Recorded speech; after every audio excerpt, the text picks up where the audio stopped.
Hi there, it's Kevin with RogueDeckBuilder.com here with a rant video. We haven't done a good old rant video in quite some time, and this has to do with the Q&A video that was released by Tolarian Community College with Gavin Verhey, talking about the products line that is coming out in 2019. And overall, I think the video is a pretty good, pretty well done video, answering questions about what is we're going to see in 2019. It seems like there will be some fun products coming out if they can successfully replace the master sets with something else like battle bonds that are full of value. I'm all for that type of thing. So don't get me wrong, I'm not making this video just to trash people. It is kind of a response to the challenger deck specifically and the hoorah surrounding the challenger decks. So if you have been watching my channel for a while now, or at least over a year, you may know I am not a fan of the challenger decks. In fact, I was probably the only person in the MTG community to call out the BS surrounding the challenger decks and why I think that Wizards is pulling a fast one with the challenger decks, why they're not being honest, they're not being transparent, they're just misdirecting people into a product that has very little equity, that they're just trying to cash in on rotating sets one last time. So when I made those videos, when I was the person that was very outspoken on Twitter, well, there were some people that weren't very happy with me, one of them being Tolarian Community College himself. I'm not going to try to make this into a drama video, but let me just give you the TLDR, just the rundown of what happened. A sock account was created on Reddit to basically trash me and basically say that I'm just a greedy speculator, that challenger decks were going to lose me thousands of dollars in singles, and basically I'm just a jerk that doesn't care about the player, and that's why I hated the challenger decks.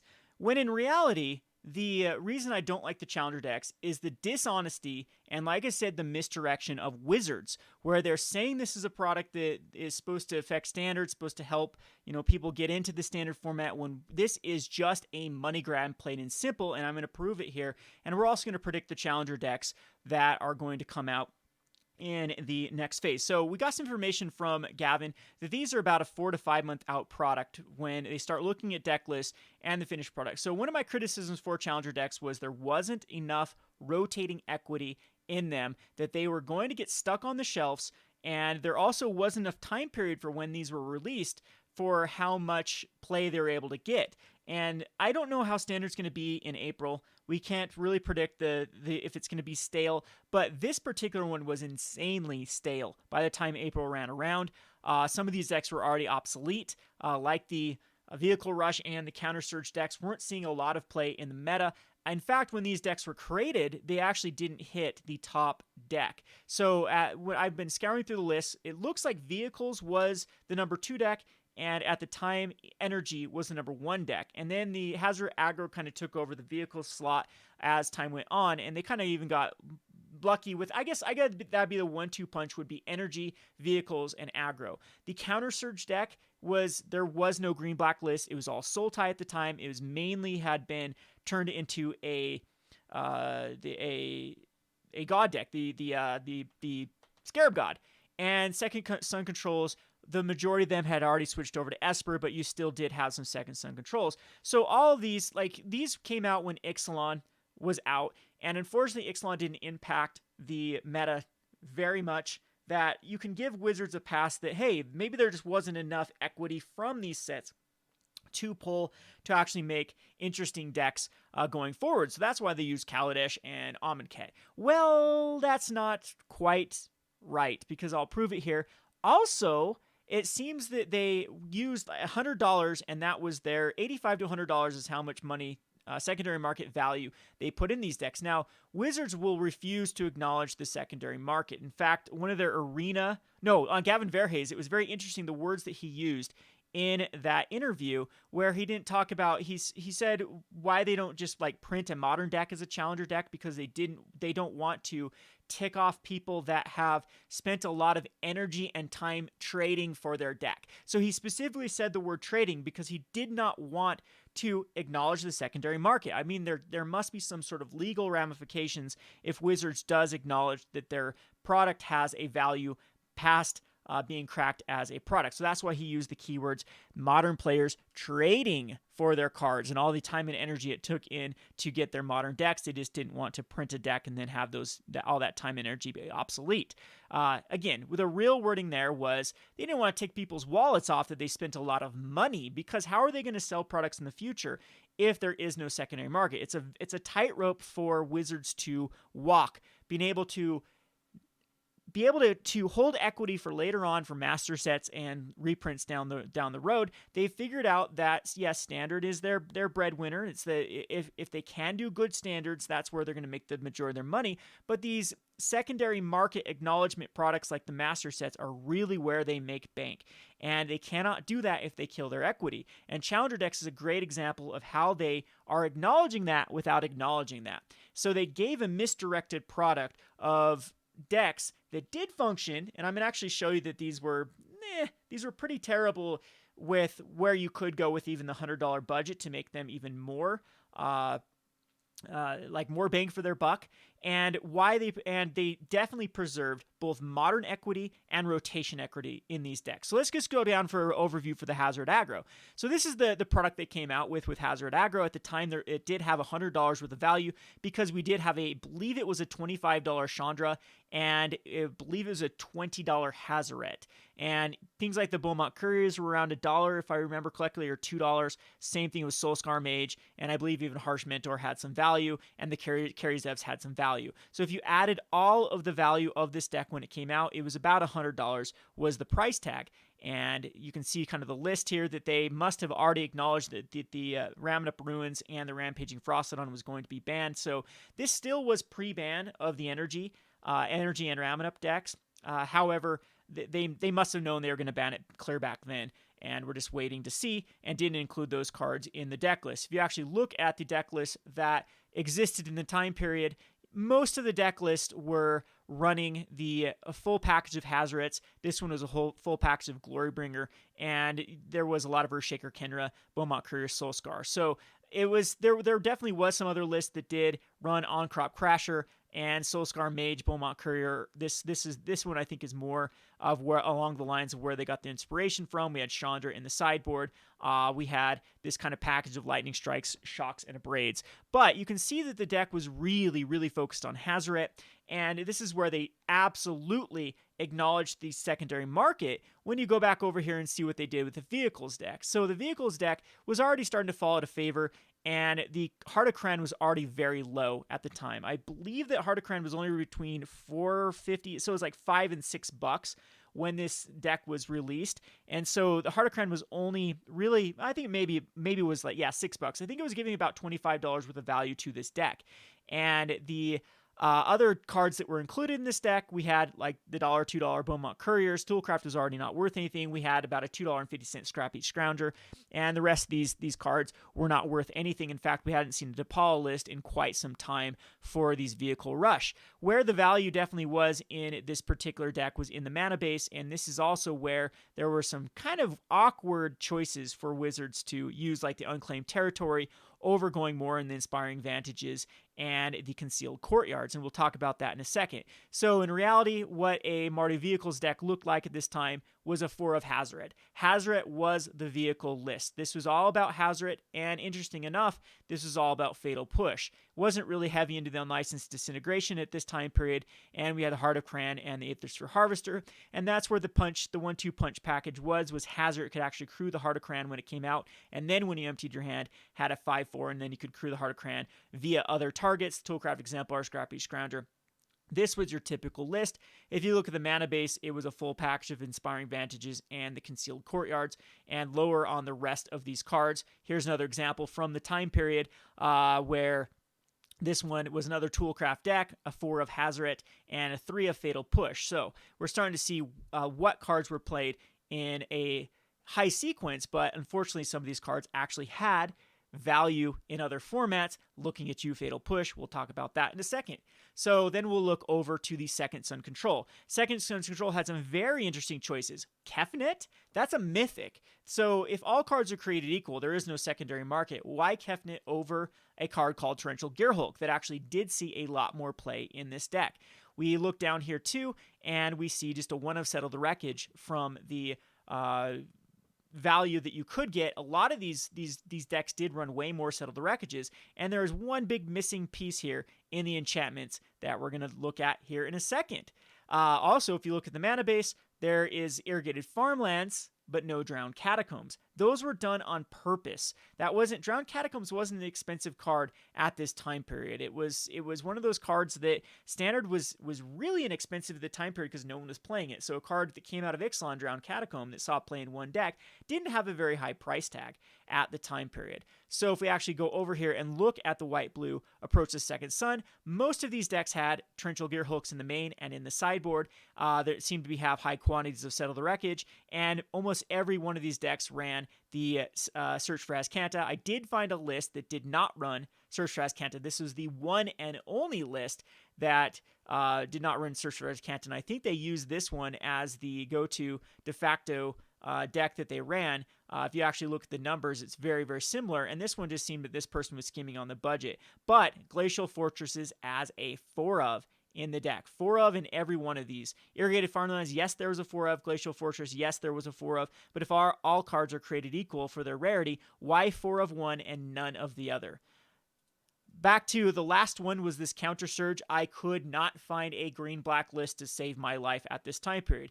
Yes, green-black did come back into favor, but it was really after Rivals of Ixalan came out and added Jadelight Ranger and a few other cards that actually made it so that you didn't have to splash into Sultai anymore, that there was enough pressure just from the Counter Surge decks. We also had some bannings at the time period that banned the reason to go into Sultai Energy. So the deck that existed at the time was a Sultai Energy running Rogue Refiner. It was really splashing it for Hostage Taker, Rogue Refiner, and the Scarab God. This was sort of the energy list. And if we look over here too, I cannot find a list without 4 Fatal Pushes. Every single one of them ran Fatal Push. The vast majority of them ran Vraska's Contempts and multiple Walking Ballistas. If you actually look at what they came out with the deck, they skimmed on the Walking Ballista, which was one of the whole reasons to run this deck, was the Winding Constrictor Walking Ballista combo. Glint-Sleeve Siphoner, of course, was really good in here too, and they chose to run cards like Gaunty and Verter's Gearhulk. Verter's Gearhulk did see play back in the day in this type of deck, but again, most of those decks were running over to Sultai for that sustainable power rather than the more aggressive list. And then we have some very interesting choices here with Walk the Plank and Hour of Glory over a package of Fatal Pushes and the Vraska's Contempt. So if you look through these decks, if you do really scour, it gives you a better picture of exactly what Wizard of the Coast was doing. They were pulling a fast one. They were trying to sell us a bunch of goods that had very little equity going forward after rotation. And if you can see the price tag of these decks now, that's exactly what you get. These cards have very little play outside of Standard at the time, and some of these cards didn't even had very little play in Standard at the time. They chose to go Glint-Sleeve Siphoner that actually had a high price tag before this was reprinted, rather than something like Walking Ballista. Interesting about Walking Ballista is Walking Ballista did see play in Legacy and Modern at the time period, but it really hadn't taken off with the Hardened Scales deck, and I don't think a lot of the Tron decks were running Walking Ballista as heavy as they were at this time period. I could be wrong about that, but I do believe that Walking Ballista had a resurgence later on in the later half of 2018, and that's where the price was able to really sustain here with the Counter Surge deck. But again, if there is no secondary market, if they're not going to acknowledge it, then why only one Walking Ballista and why only one Fatal Push, which were the very center focused of these type of cards? If we look at Fatal Push, an uncommon out of Eighth Revolt, and then compare it with Unlicensed Disintegration, a uncommon out of Kaladesh, how come this one can be a 4 of and Fatal Push can only be a 1 of? And how come no Fatal Push in a Vehicle Rush that is already splashing for black, that it basically almost every list that I find with Mardu vehicles had Fatal Push at that time period in the deck. So Mana Base 2, same thing. They know that the Inspiring Vantage has modern playability, same thing with the Concealed Courtyard, and so that's why they decided to go skimp on the Mana Base. Yes, of course, this would have raised the price up of the deck list, and they did have that $100 budget, but all of this was done in mind to pull a fast one. And that was my whole reasoning for calling out Wizards. April to September was not enough shelf life. They were very, very strict in what they decided to use in this, where Heart of Koran, a 4 of Mythic, is okay, yet a Walking Ballista, a rare, out of the exact same set is not okay to throw in multiples. Wizards knew what they were doing. This was pulling a fast one. This was trying to squeeze out the equity without hurting master sets or potential reprints in the future. Hour of Glory versus Vraska's Contempt is the biggest example of this, of where we needed a card like Vraska's Contempt in here, slotted in here, and it ended up not being in here. Now, if they would have put a Search for Azcanta, if they would have put a Vraska's Contempt, if they would have put a higher quantity of Inspiring Vantages and Concealed Courtyards, or Fatal Pushes in this one, if they would have included another Chandra or a Hazoret in this particular list, these Challenger decks might have been able to stay the test of time. So what are Challenger decks doing right now? Well, you can get them basically at cost on Amazon and on eBay. Every single one of the distributors, I use 3 major distributors right now, ACD, GTS, Alliance, all of them are stocked to the brim with Challenger decks. They still have them at cost, basically. They still have them. I'm actually assuming that eventually these will go to under cost. They're going to have to actually lose some money on this product. And every one of them is still stocked to the brim of these. If you still go to Walmart's, you can still find Challenger decks. If most game stores still have unsold, especially Second Sun Control, which I actually think is one of the better ones, because at least you get a standard card that's playable right now in the form of the Settle the Wreckage. However, these are still in mass quantities throughout the multiverse because of the problems that I said. They didn't have enough shelf life, they had very little returning equity, and they overprinted them. And for those reasons, not because I had mass stocks of Verdur's Gearhulks, which I didn't. If many of you follow my finance channel, I've always had the philosophy that you get out of standard about February or March. Anything that rotates in September, that's your window. I had already sold every single copy of Hazoret the Fervent. I had sold every single copy of all these cards before these Challenger decks comes out. I did not lose any equity in this product coming out. In fact, this product was good for my store. It was able to promote like standard showdowns and things like that for people to buy Hazoret aggros and then come in and play. For that was decent, but I predicted that we were going to have issues with people like picking this up at Walmart and coming in November and trying to play this in a standard event and then have to be turned away and having basically no cards they could actually play in standard because everything had rotated. And that is the problem with Challenger decks. They are just too short of a lifespan for a product like this, and they are very disingenuous, and it is, like I said before, Wizards pulling a fast one with this product. So now that I've established that Challenger decks were doing exactly what they said they were, what are they going to do going forward? Everyone is just celebrating that we're going to have Challenger decks 2.0. They come out in April. The deck list will be spoiled in March, and according to Gavin Verhey, there was a 5-month window. So what are we going to end up with Challenger decks? Here are my predictions. The first one, return of Mono Red Aggro. I think this will be a Mono Red Aggro. If you dumb this down to $100, you only have to cut a few cards here. If we're looking at what they did before, this is kind of the deck list that existed when the Mono Red Aggro deck came out.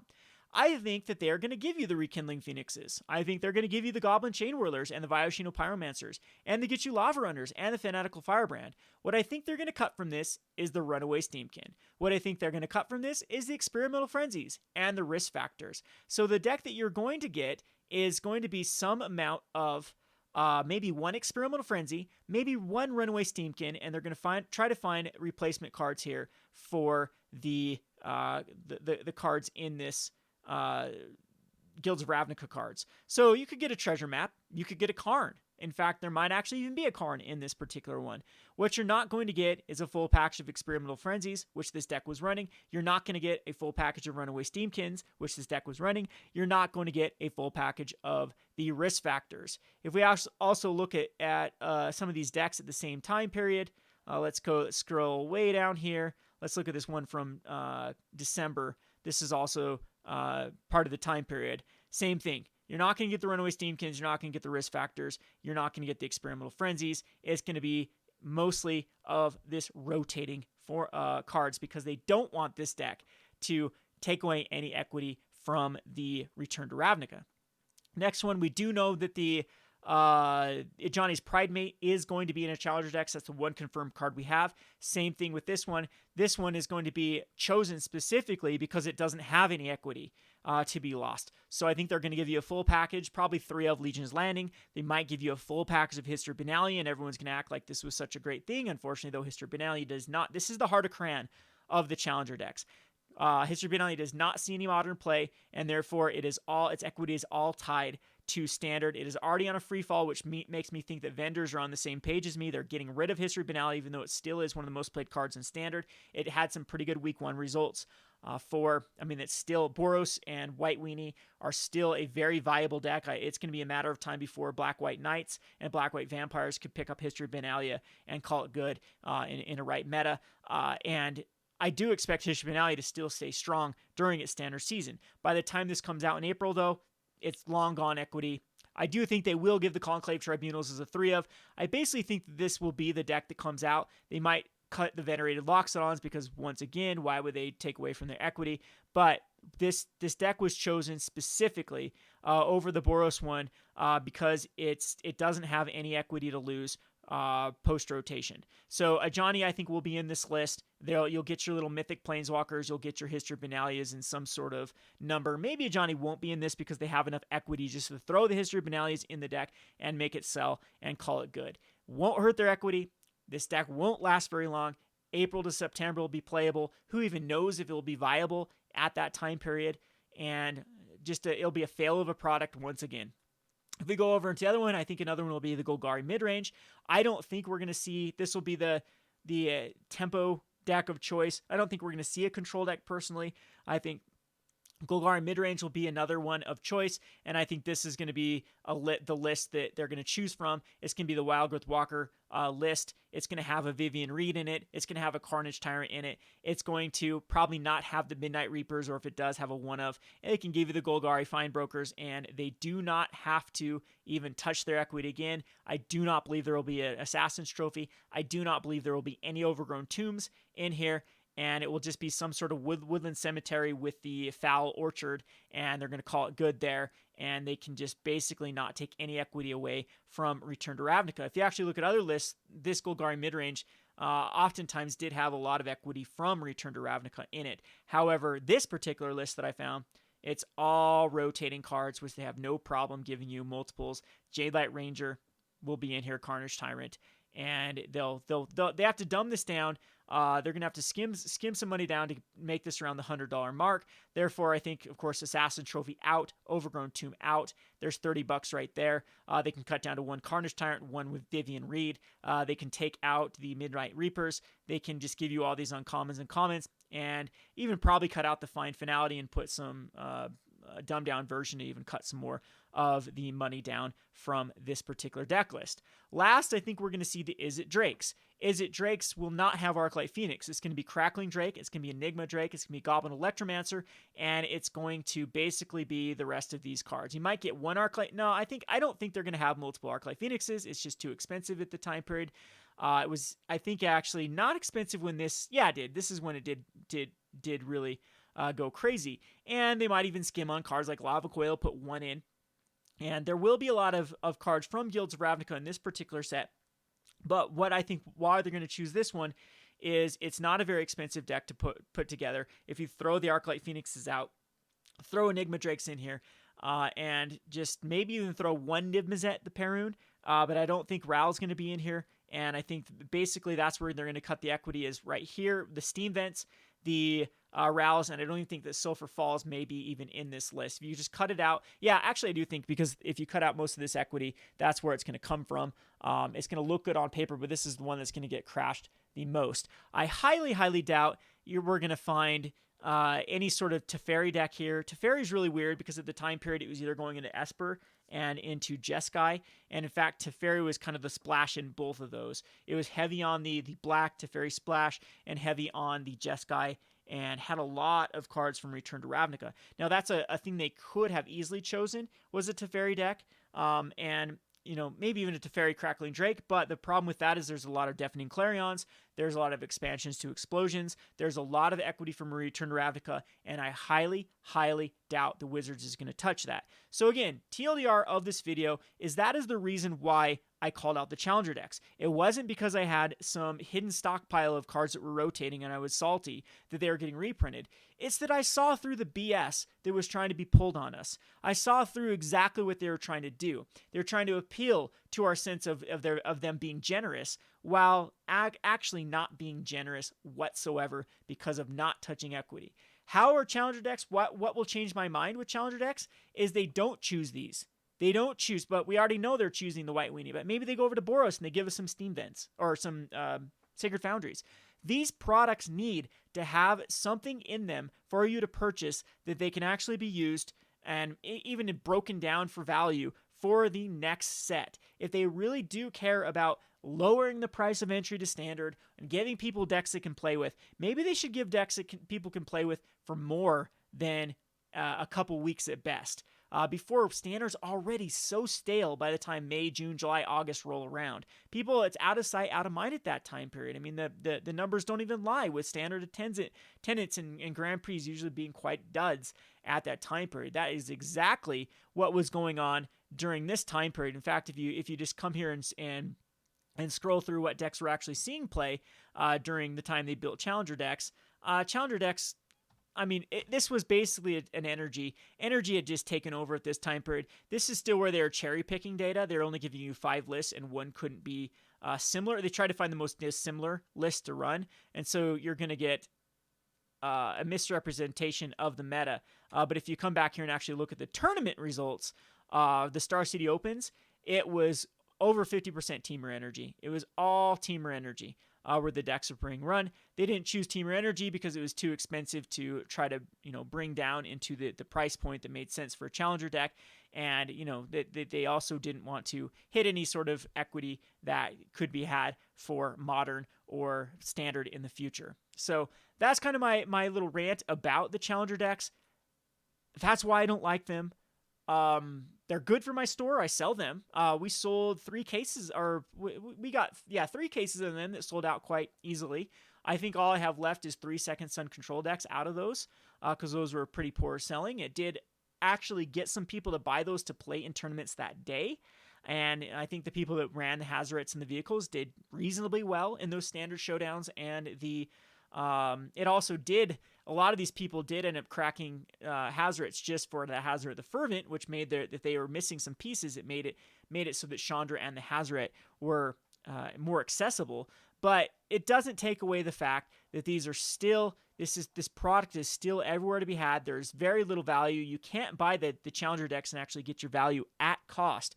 So I believe you can get a set of these for 135 to 140 of these, and they come with 2 each. And if you actually look at the real world value, any card over $2, over $3 actually at this point, you get a Chandra.